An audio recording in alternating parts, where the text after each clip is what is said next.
नमस्कार दोस्तों, हमारे चैनल में आपका हार्दिक स्वागत है।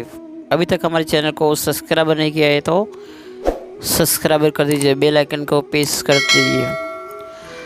तो चलो कहानी स्टार्ट करते हैं। ये कहानी है रामायण विश्वामित्र का आगमन।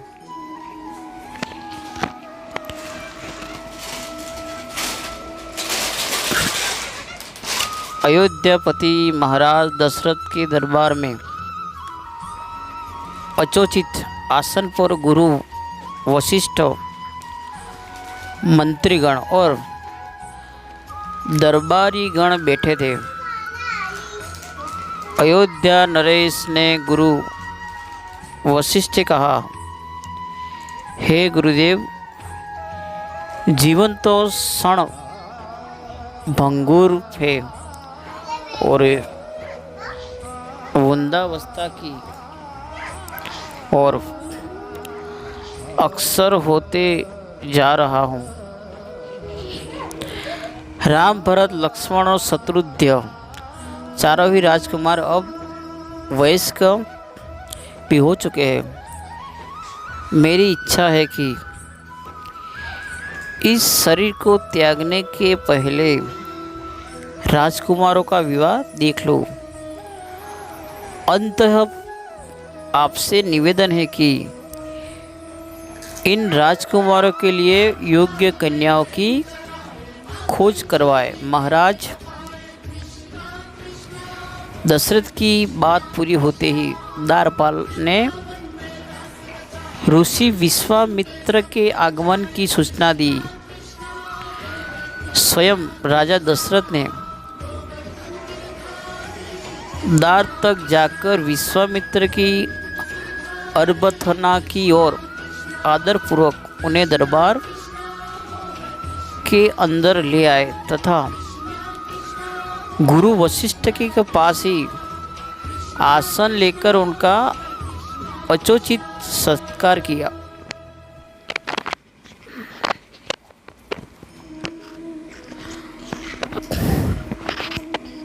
कुछ न लक्ष्य में पूछने के पश्चात राजा दशरथ ने विनिमय वाणी में ऋषि विश्वामित्र से कहा,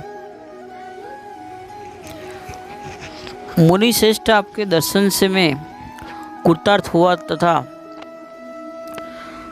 आपके चरणों की पवित्र धूलि से राज दरबार और संपूर्ण अयोध्यापुरी धन्य हो गई है। अब कृपा करके आप अपने आने का प्रयोजन बताइए। किसी भी प्रकार की आपकी सेवा करने में स्वयं को अत्यंत भाग्यशाली समझूंगा।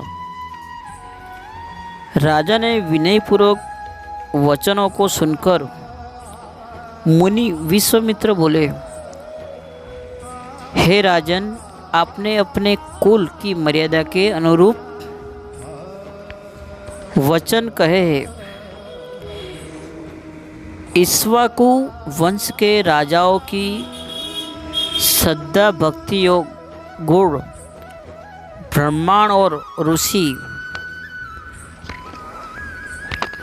मुनियों के प्रति संदेश ही रही है। मैं आपके पास एक विशेष प्रायोजन आया हूँ। समझिए कि कुछ मांगने के लिए आया हूँ। यदि आप मुझे वासित वस्त्र देने का वचन दे तो मैं अपनी मांग आपके सामने प्रस्तुत करूँ। आप के वचन देती की दशा में मैं बिना कुछ मांगे ही वापस लौट जाऊँगा। महाराज दशरथ ने कहा कि महर्षि, आप निसंकोच अपनी मांग रखें। संपूर्ण विश्व जानता है कि रघुकुल के राजाओं का वचन ही उनकी प्रतिज्ञा होती है। आप मांग तो मैं अपना शीश काट कर भी आपके चरणों में रख सकता हूँ। उनके इस वचनों से आश्चर्य ऋषि विश्वामित्र बोले, राजन, मैं अपने आश्रम में एक यज्ञ कर रहा हूँ। इस यज्ञ के पूर्णाहुति के समय मारीच और सुबाहु नाम के 2 राक्षस आकर रक्त मांस यदि अपवित्र वस्तु यज्ञ वेदी में फेंक देते हैं, इस प्रकार यज्ञ पूर्ण नहीं हो पाता। ऐसा वे अनेक बार कर चुके हैं। मैं उन्हें अपने तेज से साफ देखकर नष्ट भी नहीं कर सकता, क्योंकि यज्ञ करने समय क्रोध करना वर्जित है। मैं जानता हूँ कि आप मर्यादा का पालन करने के वाले ऋषि मुनियों के हितैषी एक प्रजावत्सल राजा है। मैं आपसे आपके ज्येष्ठ पुत्र राम को मांगने के लिए आया हूँ, ताकि वह मेरे साथ जाकर राक्षसों से मेरे यज्ञ की रक्षा कर सके और मेरा यज्ञानुष्ठान निवेद्य पूरा हो सके। मुझे पता है कि राम आसानी से साथ उन दोनों का संहार कर सकते हैं। अंत केवल 10 दिनों के लिए राम को मुझे दे दीजिए। कार्य पूर्ण होते ही मैं उन्हें संकुशल आपके पास वापस पहुंचा दूंगा। विश्वामित्र की बात सुनकर राजा दशरथ ने प्रयत्न विदात हुआ। ऐसा लगने लगा कि अभी वे पुषित हो जाएंगे। फिर स्वयं को संभालकर उन्होंने कहा, मुनिवर, राम अभी बालक है। राक्षसों का सामना करना उसने लिए संभव नहीं होगा। आपके यज्ञ की रक्षा करने के लिए मैं स्वयं ही जाने को तैयार हूँ। विश्वामित्र बोले, राजन, आप तनिक भी संदेह ना करें कि राम उनका सामना नहीं कर सकते।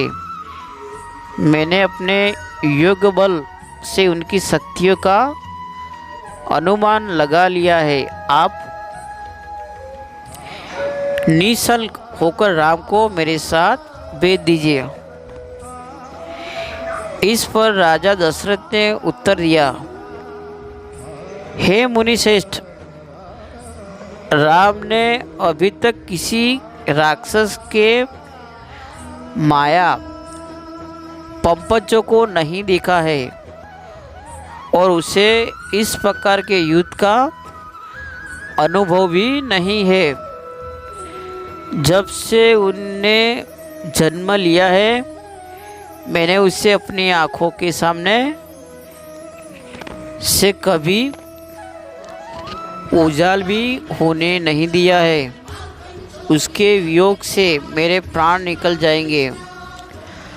आपसे विनय है कि कृपा करके मुझे संशय चलने की आज्ञा दे। पुत्र मोह घर्षित होकर राजा दशरथ को अपनी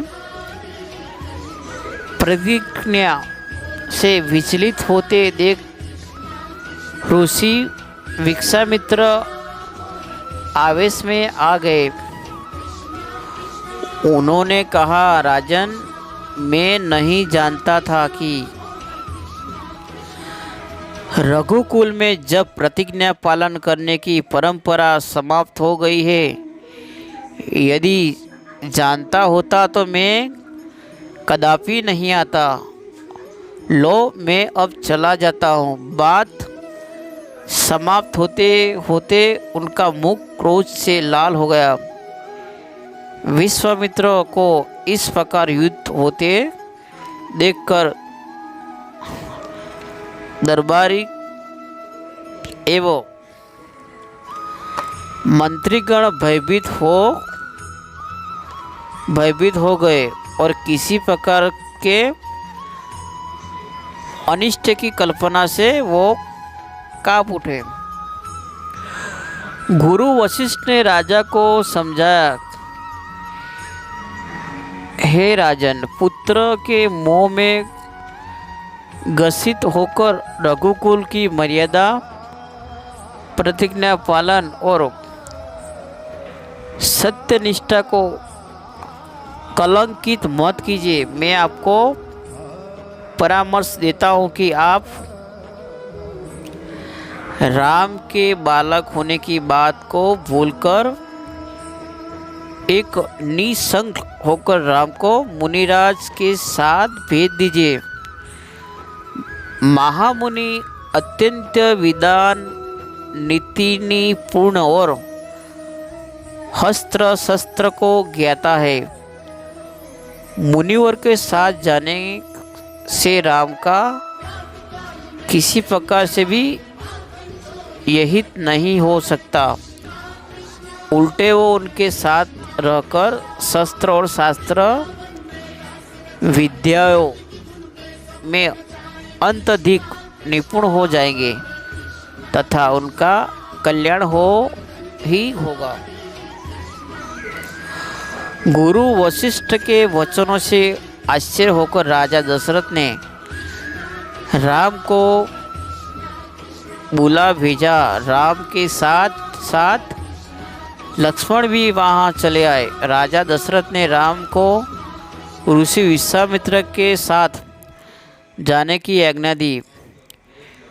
पिता की आज्ञा शिरोधार्य करने राम के मुनिवर के साथ जाने के लिए तैयार हो जाने पर लक्ष्मण ने भी ऋषि विश्वामित्र के साथ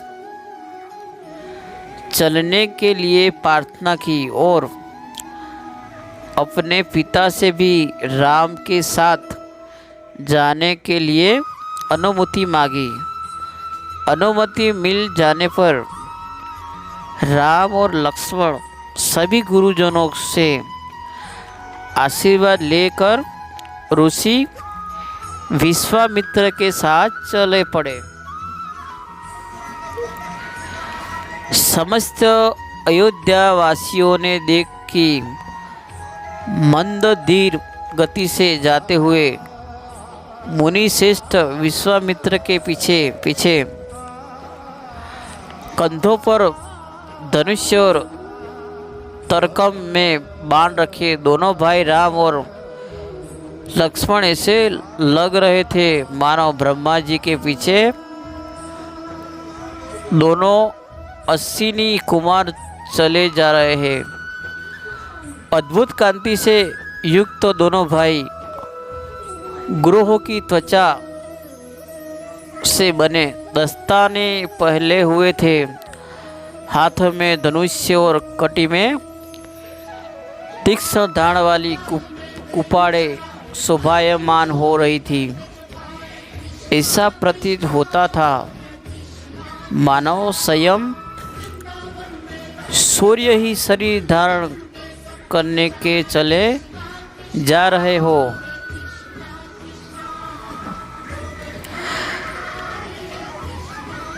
लता विटपों के मध्य से होते हुए सहकोच लंबा मार्ग पार करके वे पवित्र सरयू नदी के तट पर पहुँचे। मुनि विश्वामित्र ने स्नेह युक्त मधुर वाणी में कहा, हे वत्स, अब तुम लोग सरयू के पवित्र जल से आचमन स्नानादि करने अपनी थकान दूर कर लो। फिर मैं तुम्हें प्रतिक्षण दूंगा। सर्वप्रथम मैं तुम्हें बला और अति बला नामक विद्याएं सिखाऊंगा।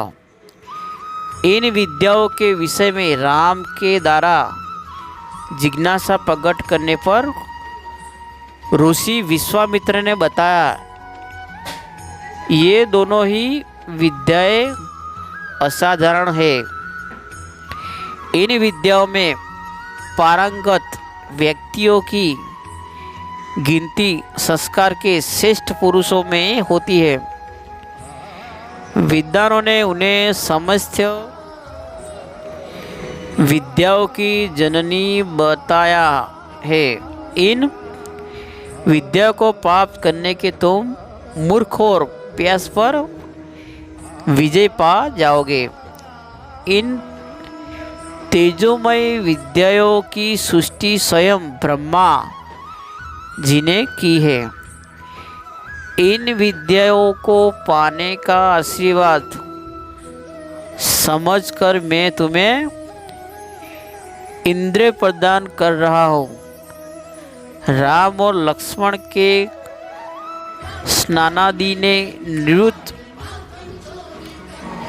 होने के पश्चात विश्वामित्र जी ने उन्हें इन विद्यार्थियों की दीक्षा दी। इन विद्यार्थियों के प्राप्त हो जाने पर उनके मूर्ख मंडल पर अद्भुत कांति आ गई। तीनों ने सरयू तट पर ही विश्राम किया। गुरु की सेवा करने के पश्चात दोनों भाई पूर्ण सेवा पर सो गए। तो नमस्कार दोस्तों, ये कहानी यहाँ ही ख़त्म होती है। ज़्यादा से ज़्यादा शेयर कीजिए, लाइक और सब्सक्राइब कीजिए। पूरा वीडियो देखने के लिए धन्यवाद। Thank you very much.